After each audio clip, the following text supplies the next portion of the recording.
আমার গল্প পাঠের এই যাত্রায় আজ চতুর্থ দিন।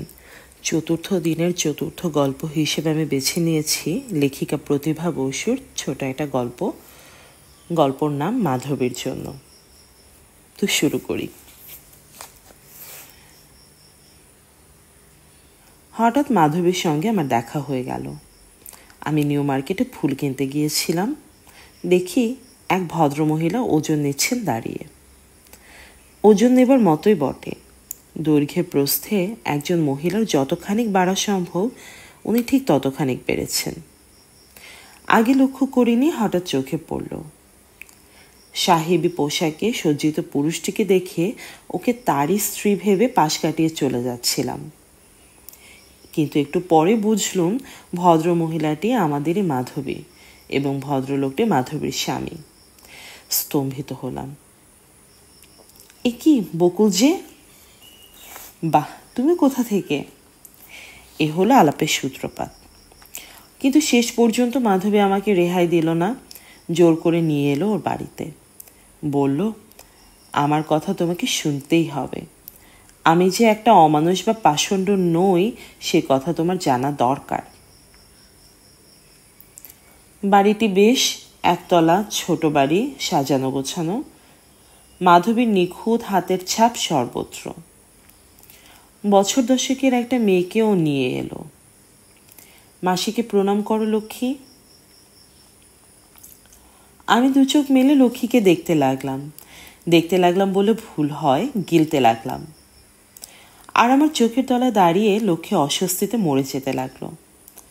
অবশেষে দুই হাতে ওকে কোলের ওপর টেনে মাথায় অজস্র চুমু খেয়ে বললাম, ওকে তো আমার কিছু দেওয়া উচিত, তাই না মাধবী? আমি হলাম মাসিমা। হাত থেকে অতি প্রিয় এবং অতি দামি একমাত্র গহনা আমার হীরের আংটিটি ওর কচি নরম আঙুলে পরিয়ে দিলাম। ঢল ঢল করতে লাগলো। মাধবী রাগ করতে লাগলো, কিন্তু আমি আর কিছুতেই তা আর খুলে নিলাম না। মাধবীর নতুন স্বামীটি দেখলাম বেশ ভালো মানুষ। চা খেতে খেতে সামান্য আলাপও হলো। কথাবার্তা অতিশয় ভদ্র এবং মার্জিত। চা খেয়ে উনি বেরিয়ে গেলেন কোথায়।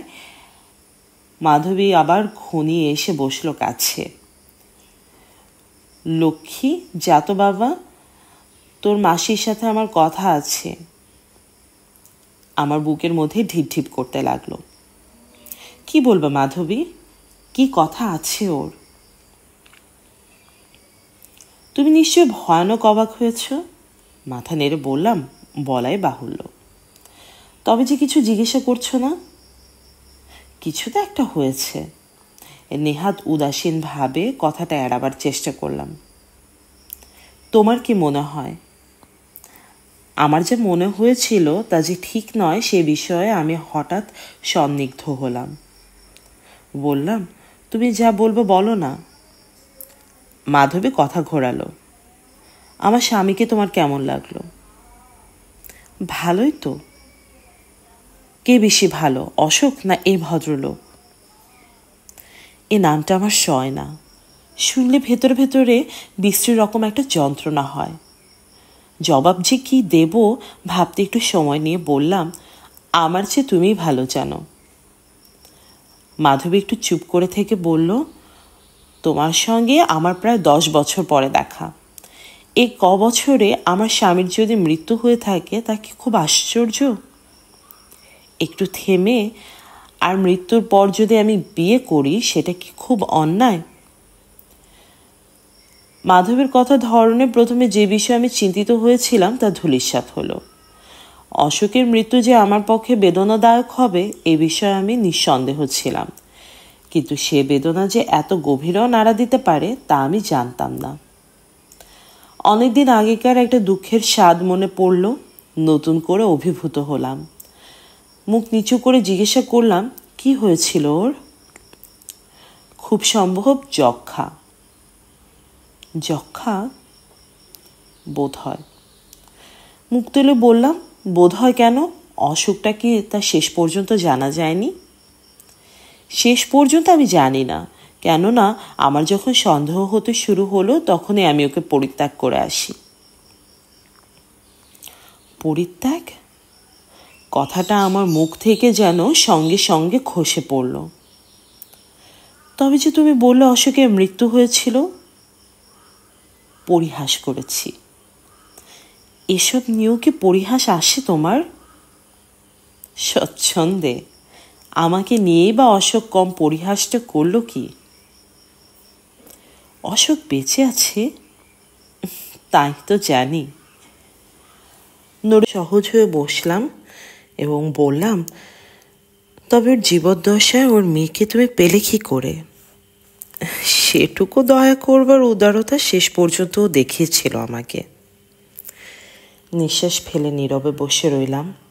মাধবী বলতে লাগলো, অশোকের সঙ্গে বিয়ে হবার পর আমি স্পষ্টই বুঝতে পারলাম ভাঙার জুড়বে না, তালি আর টিকবে না।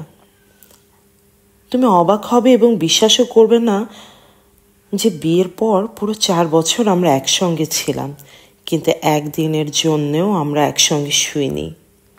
প্রত্যেক রাত্রে একই ঘরে পাশাপাশি খাটে দুজনের নিঃশ্বাস শুনতে শুনতে ঘুমিয়ে পড়েছি।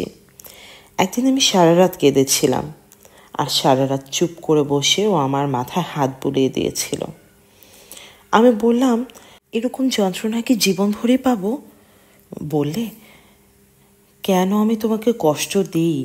আমি কি ভালো ব্যবহার করি নে? কাঁদতে কাঁদতে বললাম, ভয়ানক কষ্ট দাও। ভালো যদি নাই বাসবে তবে কেন এমন করলে?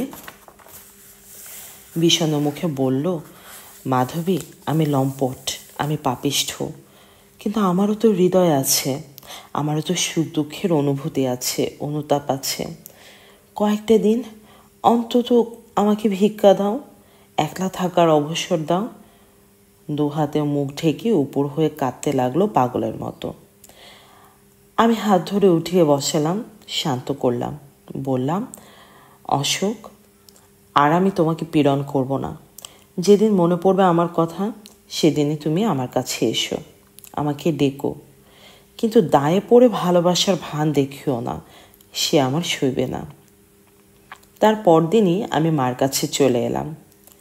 টানা 7 মাস ছিলাম, কিন্তু তবুও সে আমাকে ডাকলো না।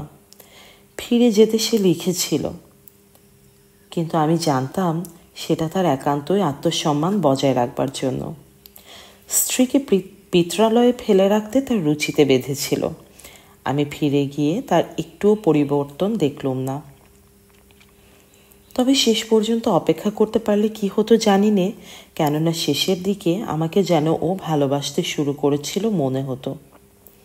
কিন্তু আমি তার অবসর দিলাম না। অনেক দিন এমন হয়েছে যে শুতে এসে দেখেছি আমার বিছানায় শুয়ে শুয়ে সে মেয়ে নিয়ে খেলা করছে। বলেছি, ওঠো, এবার আমি শোবো। হাত দিয়ে নিজের পাশে দেখিয়ে দিয়েছে, শো না। ধ্যাত, আমি অমনি প্রতিবাদ করেছি, তবে কিন্তু মেয়ে নিয়ে যাব। অনায়াসে ঠান্ডাভাবে আমি জবাব দিয়েছি। ইস, অশোক হেসে বলেছে, মেয়ে যদি সত্যিই নিয়ে যাই তখন আর ফুটুনি খাটবে না, তার চেয়ে লক্ষ্মী মাঝখানে শুয়ে থাক, আমি আর তুমি দুপাশে শুয়ে থাকি। পাগল, আমি আমলেই আনিনি কথাটা।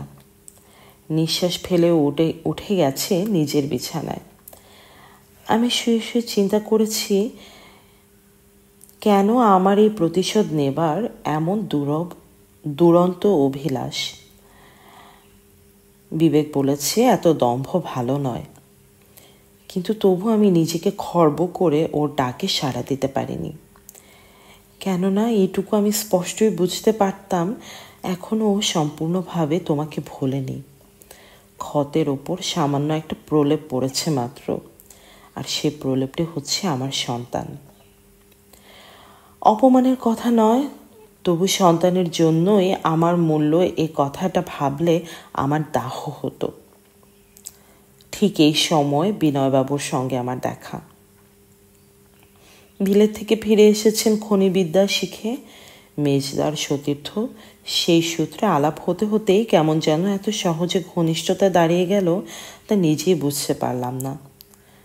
প্রথম প্রথম কিছুটা ভান করতাম, তাও অশোককে দেখিয়ে।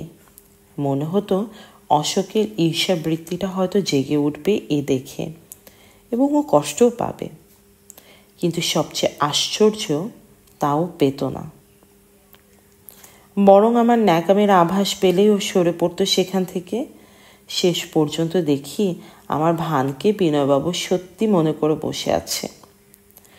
আর আমারও মনে হলো আমি অশোককে কখনো ভালোবাসিনি। স্ত্রীলোকের পক্ষে স্বামীর ভালোবাসা না পাওয়ার মতো পরাজয় আর নেই। আমি এতদিন সে গ্লানিতেই পুড়ে পুড়ে সারা হয়েছি। আজ আমার দুয়ারে সত্যি সত্যি যে প্রার্থী, তাকে আমি ফেরাবই বা কেন? বঞ্চিত হবার জন্য জীবন নয়, বঞ্চনা যে করে তাকে পূজা করবার জন্যও জীবন নয়। সুখ চাই, সমৃদ্ধি চাই, প্রেম চাই, কেন পড়ে থাকবো এখানে? কি আছে অশোকের? কি পেয়েছি আমি ওর কাছ থেকে? মনকে শক্ত করে ফেললাম আমি। এক রাত্রিরে ঘুমোতে গিয়ে বললাম, তোমার সাথে আমার কথা আছে। বই পড়ছিল শুয়ে শুয়ে, মুখ তুলে তাকালো। আমি বললাম, আর কতকাল ভার হয়ে থাকবো? তুমি বা আর কতকাল তা বইবে? কি হলো তোমার? অত্যন্ত মধুর করেও হাসল। তুমি তো জানো, হাসলে ওকে কি আশ্চর্য ভালো লাগে। মুহূর্তের জন্য মনটা একটু মোহ এলো, তা আমলে দিলাম না। অত্যন্ত সহজভাবে বললাম, বিনয়বাবু আমাকে ভালোবাসেন, তা বোধ হয় তুমি জানো না। জানি। কথাটা বলেই বইয়ে চোখ ডুবালো। আমি স্তব্ধ হয়ে চুপ করে রইলাম। তারপর বুঝতেই পারো 6 মাস কিভাবে চললো। আর তারপর একদিন ওকে আমি পরিত্যাগ করে চলে এলাম। সমস্যা হয়েছিল মেয়ে নিয়ে। অশোক নিজে থেকে বলল, বিনয়বাবু রাজি থাকলে মেয়ে দিতে আমার আপত্তি নেই।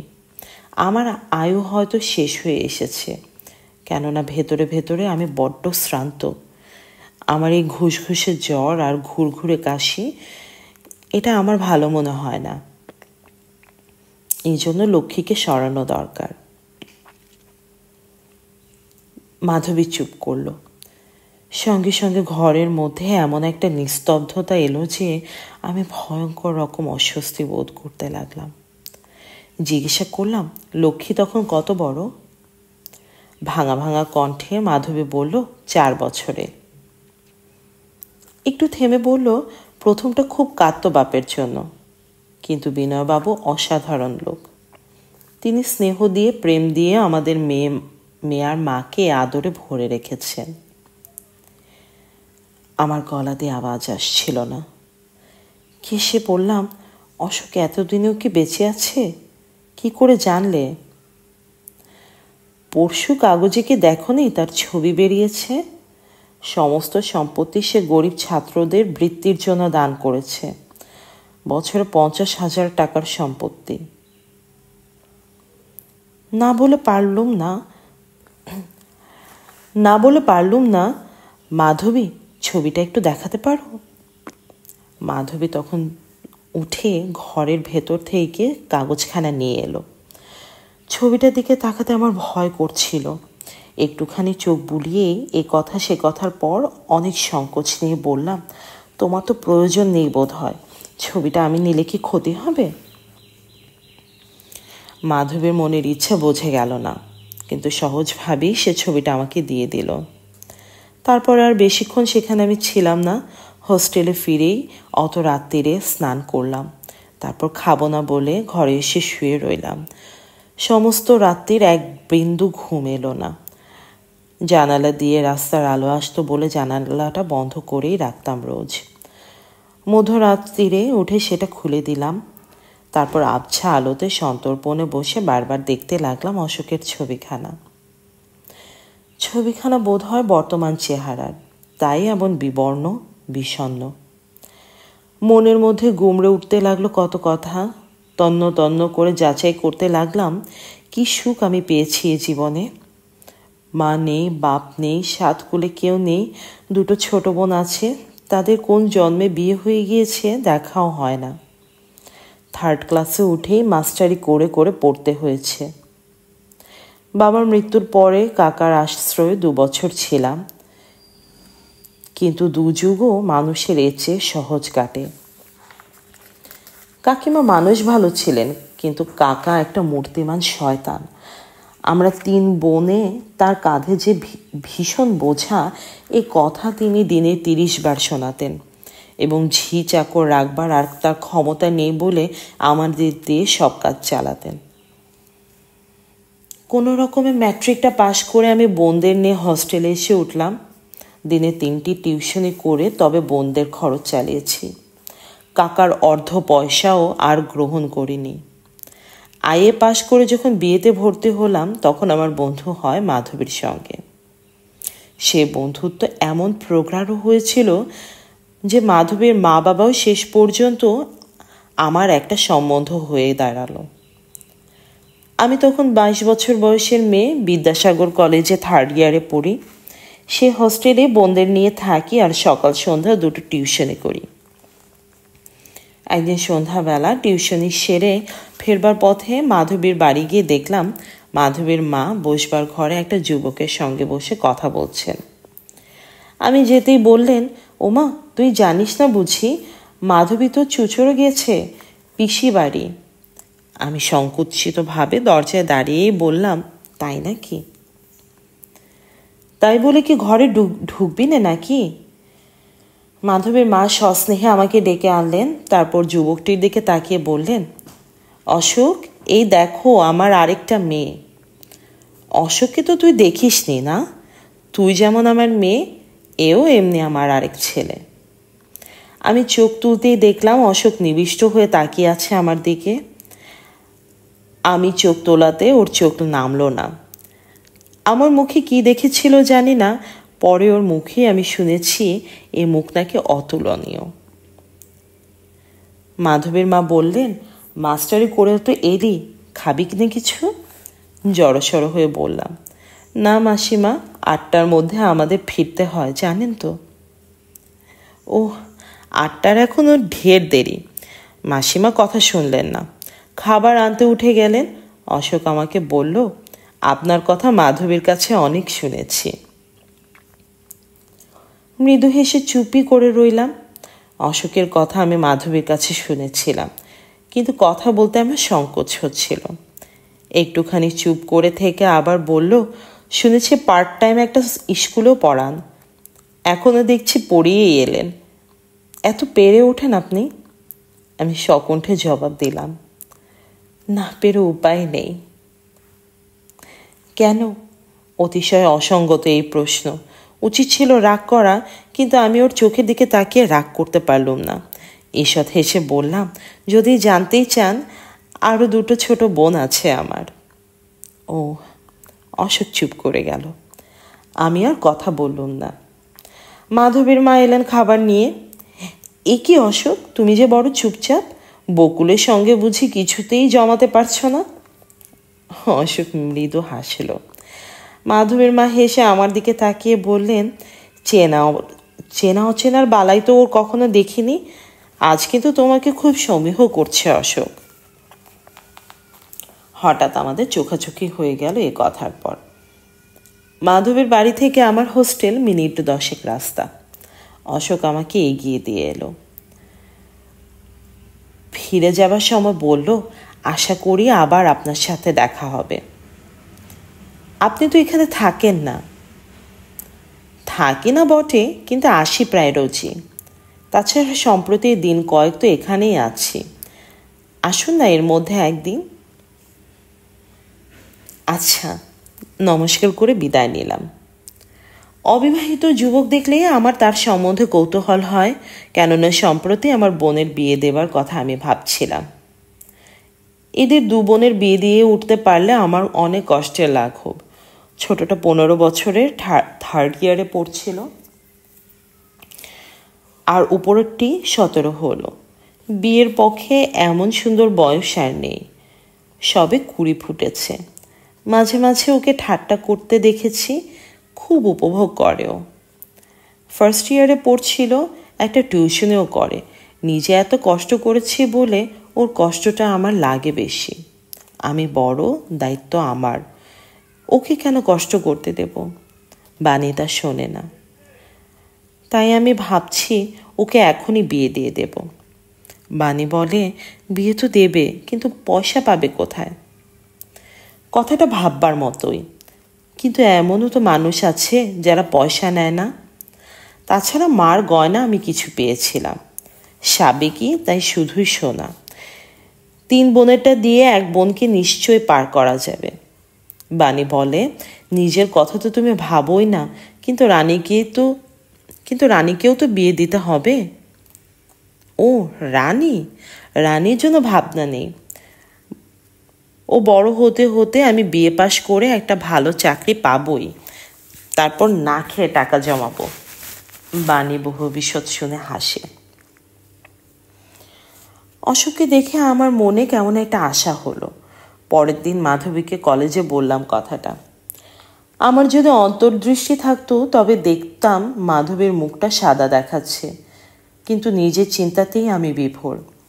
মাধবী বলল, খেপেছিস? বাপের এক ছেলে গাড়ি বাড়ি দাস দাসী নিয়ে মশগুল, সে কি আর অনাথ নিয়ে উদারতা দেখাবে? ভয়ানক আঘাত লাগলো মাধবীর কথায়। চাপতে চেষ্টা করা সত্ত্বেও আমার মুখ গম্ভীর হলো। না বলে পারলাম না, অনাথ মানে রাস্তার ভিখারিও নয়, কারো কৃপা প্রার্থীও নয়। মাধবী অপ্রস্তুত হলো। যদিও কিছু না ভেবে ফস করে কথাটা বলে ফেলেছিল, তবু আমার মর্মমূলে এমন বিদ্ধ হয়ে গেল যে মাধবী অনেকবার ক্ষমা চেয়েও তার উপরে আনতে পারল না। বুঝতে পারলো আমার মন মেঘমুক্ত করা সহজ হবে না। তাই হয়তো ভাবলো মার হাতে ফেলে দেওয়াই বুদ্ধিমানের কাজ। অগত্যা পরের দিন ওদের বাড়িতে খাবার নিমন্ত্রণ করে চলে এলো বিষণ্ণ মুখে। আবার আমার সঙ্গে অশোকের দেখা হলো। প্রায় সমস্ত দিনটাই ওখানে কাটিয়ে এসে যখন হস্টেলে ফিরে এলাম, তখনই কেবল মনে হতে লাগলো এত তাড়াতাড়ি দিন কাটলো কেমন করে, আর আমি বা এত শিগগির চলে এলাম কেন? ঘর থেকে ঘরে, বারান্দা থেকে বারান্দায়, জানালা থেকে জানালা এমন চঞ্চল পায়ে ঘুরে বেড়াতে লাগলাম যে হস্টেলের প্রত্যেকটা মানুষ আমার ভাবান্তরে অবাক হয়ে চেয়ে রইল। বড় মানুষের ছেলেদের সাধারণত যা হয়ে থাকে, অশোকেরও ঠিক তাই হয়েছিল। বাপ মাইকার ব্যবসা করে প্রচুর অর্থ উপার্জন করেছিলেন। চেহারা ভালো আর বাপের টাকা আছে, এটাই তো শ্রেষ্ঠ গুণ। উপরন্তু ওর বিশ্ববিদ্যালয়ের ডিগ্রিটা ছিল বলে যে কোনো যুবতী মেয়ের মায়ের মন হরণ করে বহু মেয়ে নিয়ে খেলবার একটা অনায়াস অবকাশও পেয়েছিল। আমাদের মাধবী তখন ওর নতুনতম আবিষ্কার। ঠিক এই সময়ে আমাদের দেখা। কি যে নেশা হলো জানি না, আমি ওকে প্রশ্রয় দিলাম, এবং কয়েকদিনের মধ্যেই এমন হলো যে দেখা না হলে আমাদের আর দিন কাটতো না। প্রথম মাধবীদের ওখানেই চলছিল, কিন্তু সেটা সুবিধার হলো না। শেষে কোনোদিন গড়ের মাঠে, কোনোদিন সিনেমায়, কোনোদিন গঙ্গার ধারে, কখনো বা ট্যাক্সিতে, এই করেই দিন কাটতে লাগলো। মাসখানেক পরেও একদিন বলল, বকুল, আমাকে কি তোমার কখনো খারাপ লোক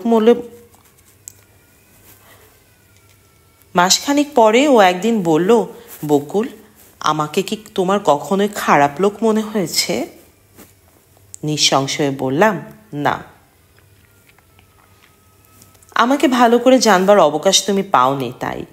তোমাকে যেদিন প্রথম দেখলাম সেদিনই মনে হয়েছিল আর সকলের মতো এই অবকাশ তোমাকে দিতে পারবো না। আমার মধ্যে যা মেকি তার সমস্তই এবার পুড়ে যাবে তোমার উত্তাপে। অনেকে অনেক কিছু বলতে পারে, যদি শোনো মন খারাপ করো না। তোমার কাছে যে রূপ, সেই তো আমার কাছে আসল।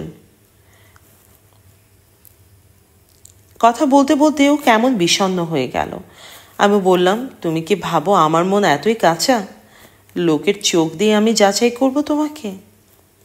হতেও তো পারে, কখনোই না। আচ্ছা ধরো কোনো সূত্রে যদি জানতে পারো আমি ছদ্মবেশী একটা শয়তান। থামো, আমি বলে উঠলাম, আর বিনয়ে কাজ নেই।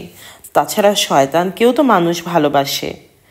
জানো না রবীন্দ্রনাথের কথা, খোকা বলেই ভালোবাসি, ভালো বলেই নয়। ও বলল, আমি আশ্বাস পাচ্ছি না বকুল। বকুল, তুমি বিশ্বাস করো, আমি তোমাকে ঠকাইনি। আমার সমস্ত প্রাণে মনে তোমাকেই আমি গ্রহণ করেছি। এমন ব্যাকুলতা ছিল যে কথাগুলোতে আমি বলবার কিছু খুঁজে পেলুম না। চুপ করে বসে রইলাম অনেকক্ষণ। তারপর ফিরে এলাম হস্টেলে। তারপর দিন কয়েক পর একটু বিষণ্ণ মুখে বলল, বকুল, আমাকে বোধহয় শিগগিরই একবার বাইরে যেতে হবে। কেন?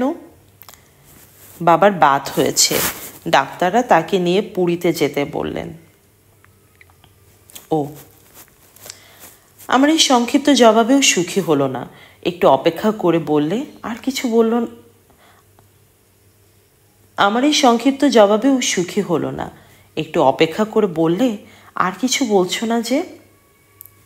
কি বলবো? কেন, বলবার কিছুই কি নেই? আমি মৃদু হাসলাম, জবাব দিলাম না। না না, অমন বিমর্ষ হলে চলবে না। অধীর আগ্রহে আমার হাত ধরে নাড়া দিল। আমি বললাম, খবরটা কি আমার পক্ষে খুব হর্ষ করার মতো কিছু? ওহ, তাই? একটু থেমে একটু দুঃখ করবারও বোধ হয় কিছু নেই। কি বলো? তোমাকে কম তো জ্বালাই না আমি। না, ছেলে মানুষই করো না। প্রায় ধমকে উঠলাম। এখন যে আমাদের কত ভাববার দিন এসেছে তাও কি তোমাকে বলে দিতে হবে? ভাবনা আবার কি? বাবাকে বলবো, মত দিলে ভালো, না দিলেও ক্ষতি নেই। তোমার অনুমতি পাওয়া দিয়েই হচ্ছে কথা। কিন্তু বকুল, একটা কথা। বলো। মানে এই অনেক ইতস্তত করে থেমে থেমেও বলল, বলছিলাম কি, মাধবীরা কি এসব জানে? খুব সম্ভবত না। আর জানলেই বা কি? না না, খবরদার বলে ব্যগ্রভাবে অশোক বলে উঠল। আমার তা ভালো লাগলো না। বললাম, কেন বলো তো? না, কারণ কিছু নেই, তবে ওরা আমাকে আশা করেছিল, এই আর কি। হঠাৎ আমার মাধবীর কথা মনে হলো। বড়লোকের ছেলে, বাড়ি গাড়ি দাসী নিয়ে মশগুল, সে আর অনাথ নিয়ে উদারতা দেখাবে? প্রতিহিংসার একটা আগুন বিদ্যুতের মতো খেলে গেল হৃদয়ের মধ্যে। বললাম, অশোক, তোমাকে বলাই ভালো। দেখো, আমি একান্তই নিঃসম্বল মেয়ে। বাপদাদার সাহায্য কি বস্তু তা আমার জানা নেই। মাধবীর ভাষায় নিতান্ত অনাথ। এখনো সময় আছে ভেবে দেখবার। বলতে বলতে আমি অশোকের দিকে তাকিয়ে দেখলাম আমার কথায় ওর মন নেই। অন্যদিকে তাকিয়ে আছে আর গভীরভাবে কি যেন চিন্তা করছে। কি ভাবছ? হঠাৎ যেন জেগে উঠল। না, বলছিলাম কি, সে পূর্ব কথারই যে টেনে বলল, 5 জনকে জানাবার দরকার নেই। আর দেরি বা মিছিমিছি করছি কেন? দেরি মানে? আমি অবাক হয়ে বললাম, তুমি মনে মনে কি যেন ভাবছ। বকুল, আমার যেন মনে হয় পুরী থেকে ফিরে এসে তোমাকে আর পাবো না। তার চেয়ে কালই এসো, আমরা নোটিশ দিয়ে আসি। তারপর যে করেই হোক 15 দিন আমি বাবাকে ঠেকিয়ে রাখবো। একেবারে রেজিস্ট্রি করে পুরী যাব। পাগল, আমি আমলেই নিলাম না কথাটা। এ কি সম্ভব নাকি? আমার টাকা কোথায়? তাছাড়া 2 বোনের মাথার বোঝা, কত দায়িত্ব, কত ভাবনা। হুট করে একটা বিয়ে করলেই হয় নাকি? তোমার আবার বাড়াবাড়ি, অধীর হয়ে অশোক বলল। টাকার জন্য আবার ভাবনাই বা করবে কেন? তবে এই অভাবাকে দিয়ে কি হবে? আর রানী বাণী, বেশ তো, তোমার কাছেই থাকবে ওরা। আরে না না, আমার অবস্থা তুমি বুঝবে না। আজন্ম সুখে লালিত তুমি। যখন যা ভাবো নিমিষেই তা করতে পারো, কিন্তু আমি। অশোক দীর্ঘ নিঃশ্বাস ফেলে চুপ করে গেল। আর 2 দিন পর ও পুরী চলে গিয়েছিল। যাবার আগে একটা মাস নিয়ে ওকে আমি এমন মত্ত হয়েছিলাম যে অন্যদিকে মন দেবার অবকাশ আমার ছিল না। মাধবী কলেজে আসতো না, শুনেছিলাম ওর অসুখ। এবার মনে হলো খুব অন্যায় করেছি। সেদিনই বিকালে টিউশনের পর ওকে দেখতে গেলাম। গিয়ে দেখলাম বাড়ি ফাঁকা। শুনলাম আজ 15 দিন ওরা কোথাও গেছে, কবে ফিরবে কেউ জানে না। মনে মনে কেমন যেন একটা মুক্তি পেলাম। আমার কেবলই ভয় হচ্ছিল ওরা বুঝি সব জেনে ফেলেছে। ওদের দেখা না পেয়ে দুঃখিত হওয়ার অবকাশ আমার আর হলো না। অশোক গিয়ে আমাকে রোজ একখানা চিঠি লিখতে লাগলো। জীবনের চিঠি লেখা বা পাওয়া কি বস্তু তা আমার অভিজ্ঞতায় এই প্রথম। আমি পেরে উঠতাম না ওর সঙ্গে। শেষে মাস দেড়েক পর আমার মনে হতে লাগলো এখন যদি অশোক ফিরে না আসে আমি বুঝি চলে যাব ওর ওখানে। দিন আর কাটে না, রাত্রে ঘুমোতে পারি না। লিখলাম, অশোক, তুমি তখন যা বলেছিলে তাতে সম্মত না হয়ে ভুল করেছি। চিরটা দিন কেবল ভেবে ভেবে আমার স্বভাবই হয়ে গেছে খারাপ। বিষয়ে আমার ভাবনার বাড়াবাড়ি। তুমি নেই, এখন তো আমার দিন কাটে না। তুমি কি আমাকে আরও কষ্ট দেবে? এর দিন কয়েক পর ও ফিরে এলো কলকাতায়।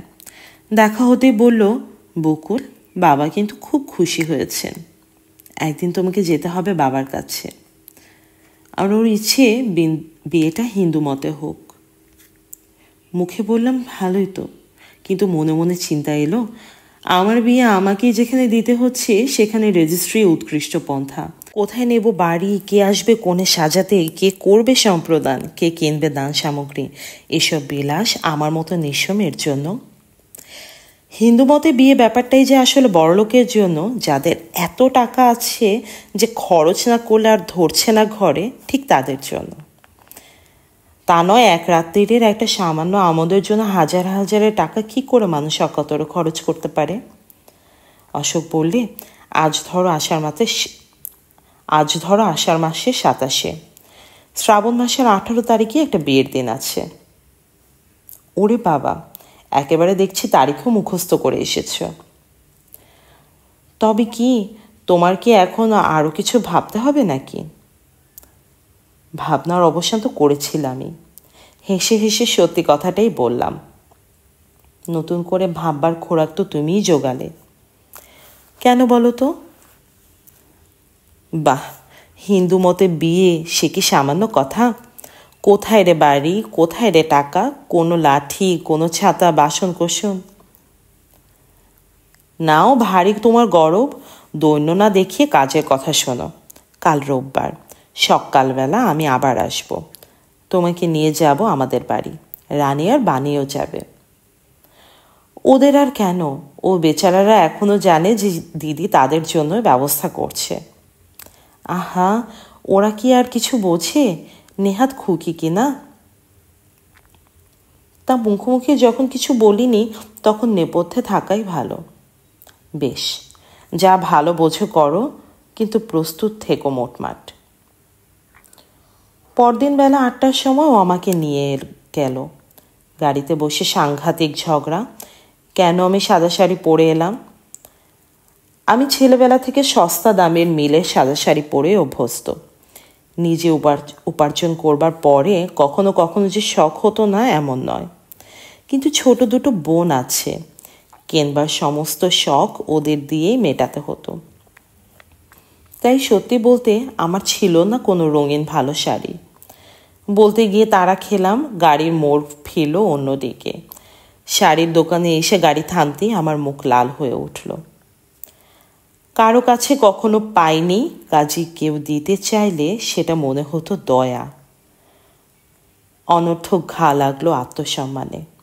বললাম, ছি ছি, এটা তোমার বোঝা উচিত অশোক, আমি এখনো তোমার স্ত্রী হইনি। আমার জন্য উপহার কেনা তোমাকে মানায় না। আমার কথা না শুনে তবু ও নামতেই হবে, এই ব্যাপারটা বলতেই আমার মুখের ভাব বদলে গেল। বললাম, অশোক, আমাকে গরিব পেয়ে তুমি অপমান করছো।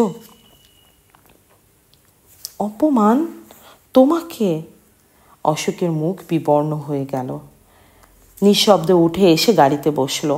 আর দ্বিতীয় কথা আমাদের হলো না। ওদের বাড়ি এসে পৌঁছাতেই বছর 18 একটি মেয়ে আমাকে এসে হাসি মুখে অভ্যর্থনা করে নিয়ে গেল ঘরে।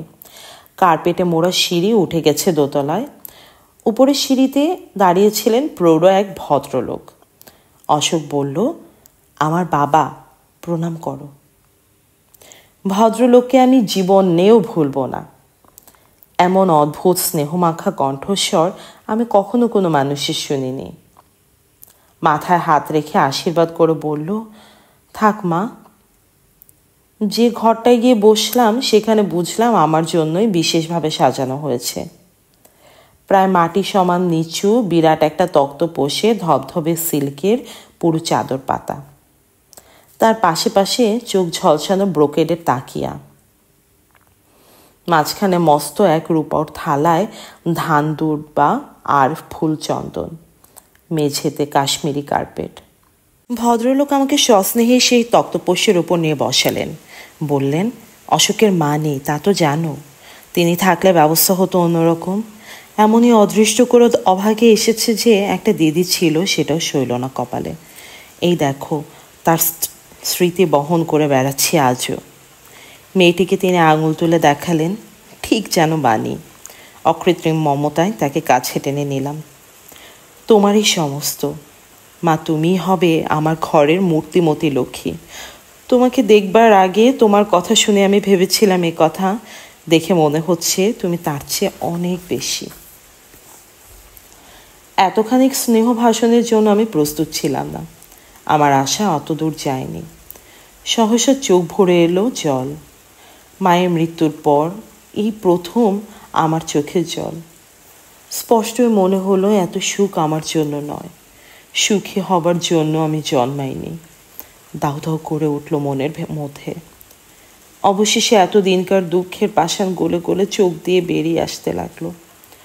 অশোক অবাক হয়ে তাকিয়ে রইল আমার দিকে, আর ওর বাবা হাত বুলোতে লাগলো মাথায়।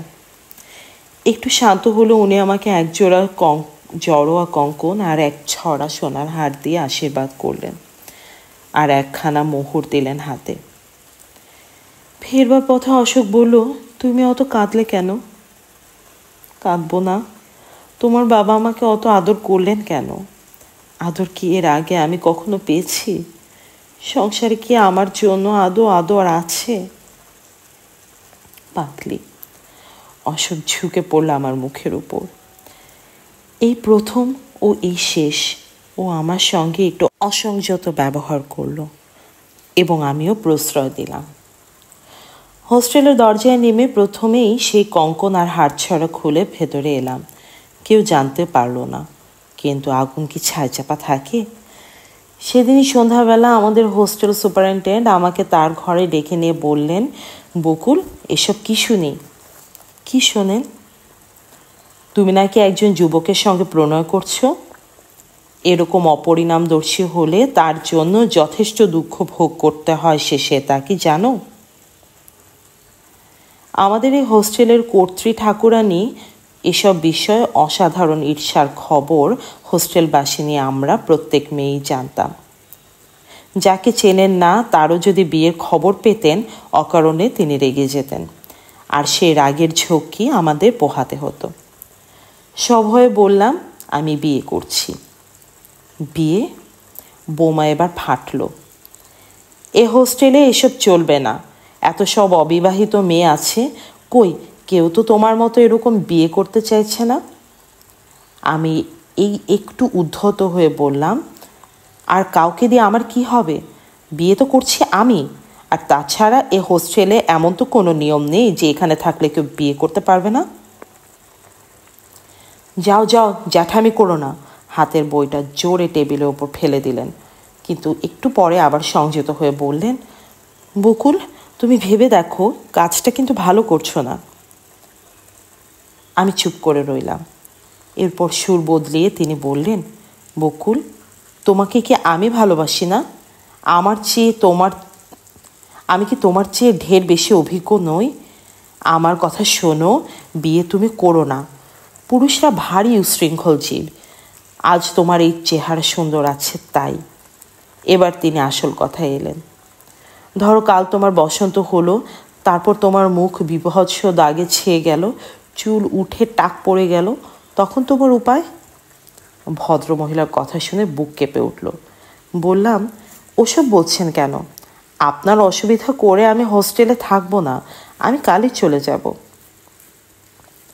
না না, চটো কেন, চটো কেন বলে দাঁত বের করে হঠাৎ হাসতে লাগলেন। পরদিন ভোরে উঠেই বেরিয়ে গিয়ে ফোন করলাম অশোককে। দেখা হতেই সব বললাম। তবে উপায়? অশোকের মুখ শুকিয়ে গেল। বললাম, ভয় পাচ্ছ কেন? আমি আপাতত আমার কাকার বাড়িতে গিয়ে উঠি। এর মধ্যে তুমি আমার জন্য একটা বাড়ির খোঁজ করো 1 মাসের জন্য। আজকে দেখো 29 তারিখ, আর কটা দিনই বা বাকি আছে, কেটে যাবে। কোন পাড়ায় বাড়ি নেবে? হোস্টেলের কাছে নেওয়াই ভালো, কেননা আমার বন্ধু বান্ধবরা তো সবই, আর ওদের যেখানে সুবিধে সেখানেই থাকা ভালো। ফিরে এসে রানীবাণীকে জিনিসপত্র গোছাতে বলে যারা বিশেষ বন্ধু তাদের ডেকে বললাম সমস্ত কথা।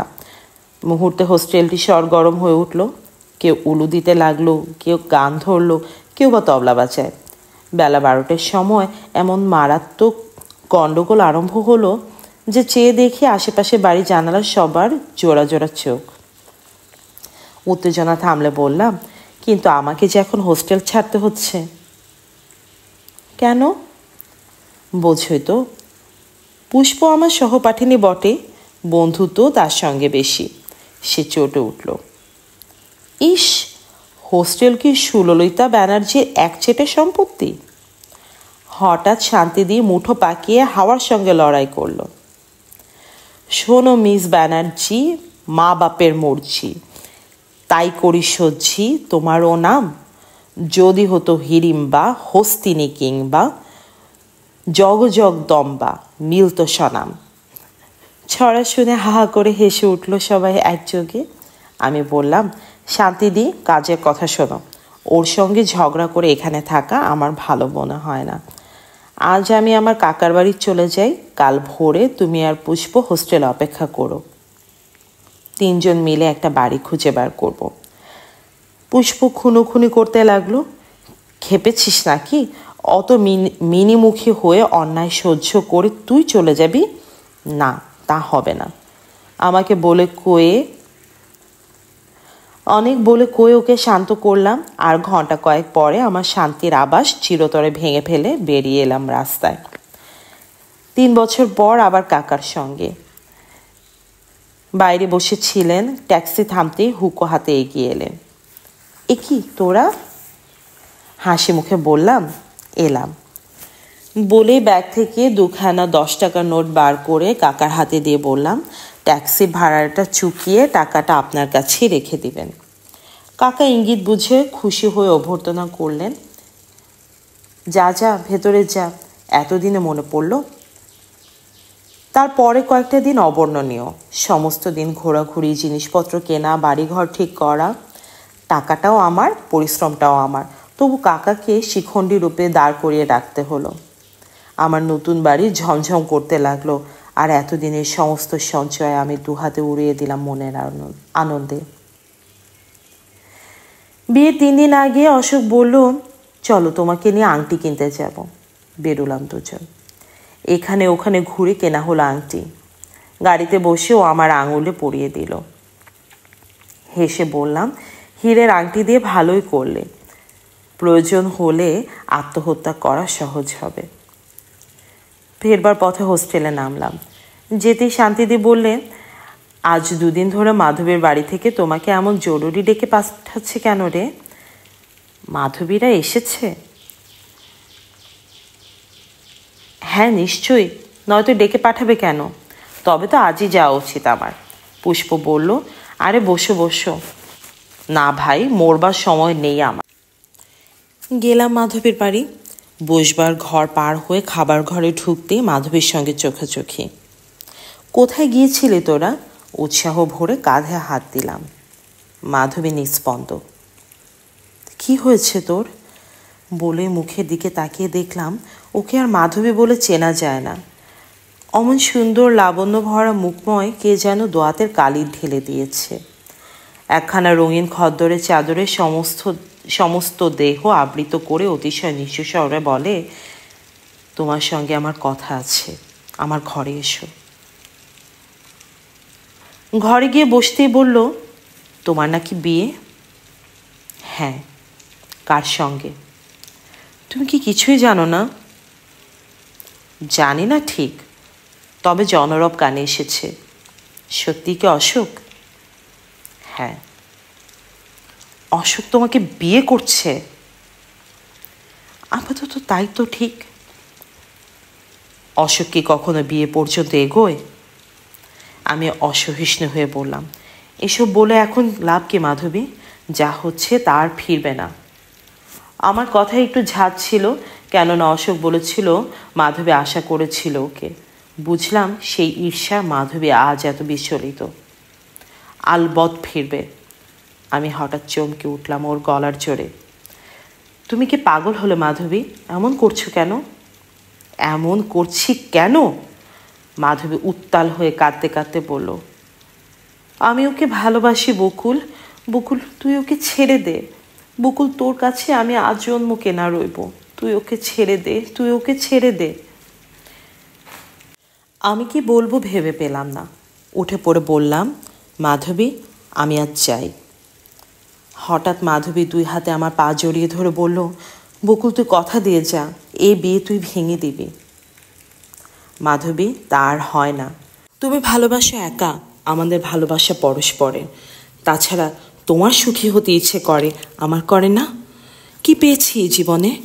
অনাথ বলে তুমিও অবহেলা করেছ। আমি ছাড়বো না, কখনো ছাড়বো না। ওঠো, তুমি পা ছেড়ে। ছিনিয়ে আনলাম পা। মাধবী চোখ মুছে মুখোমুখি দাঁড়ালো। বকুল, সব সত্যি, কিন্তু আমাকেও তো পথ বলে দেবে তোমার স্বামী, যার সন্তান আমি এই 4 মাস ধরে এত কষ্টে এত দুঃখে লালন করছি। তার উপায় কি হবে? তার সন্তান? বজ্রহতের মতো আমি দাঁড়িয়ে পড়লাম। হ্যাঁ, তার সন্তান। অশোকের সন্তান? হ্যাঁ, অশোকের সন্তান। শুধু আমাকে নয় বকুল, ফাঁদে ফেলে সে অনেককেই এই উপহার হয়তো দিয়েছে। আর ভালোবাসার ভান আমরা বুঝিনি। এত বড় লম্পট অশোক, এত বড় লম্পট!